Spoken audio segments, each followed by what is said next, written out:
जैसा कि कल मैंने आपको जीवन की सच्चाई, जीवन की जो हमारी अवधारणा है, हमारे जीवन में जो चक्रव्यूह बन कर चल रहा है, जीवन एक चक्रव्यूह है।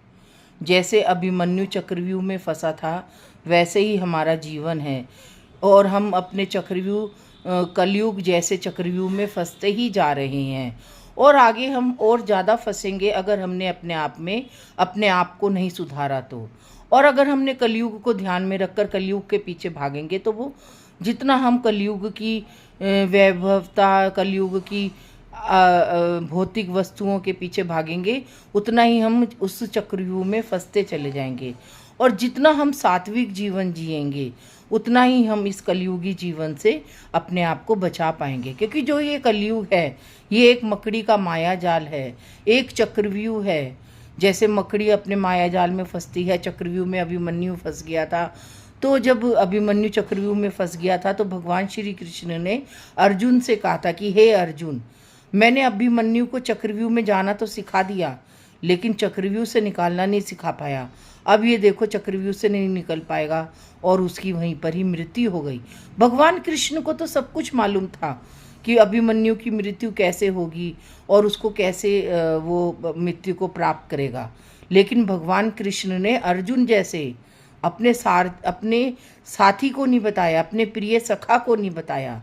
तो भगवान श्री कृष्ण कहते हैं गीता में कि हे अर्जुन, मैंने अभिमन्यु को इसलिए चक्रव्यूह में नहीं बताया क्योंकि अभिमन्यु को घमंड हो गया था कि मेरे को चक्रव्यूह में जाना आ गया।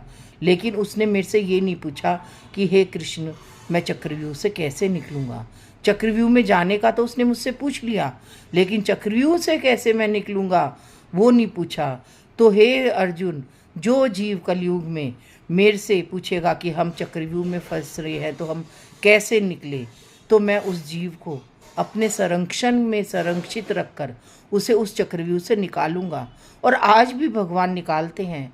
अगर हम कहते हैं भगवान, हम चक्रव्यूह में फंस गए हैं और हमें तू इस चक्रव्यूह से निकाल, तो भगवान श्री कृष्ण उसे चक्रव्यूह से जरूर निकालता है और अपने संरक्षण में संरक्षित रख लेता है।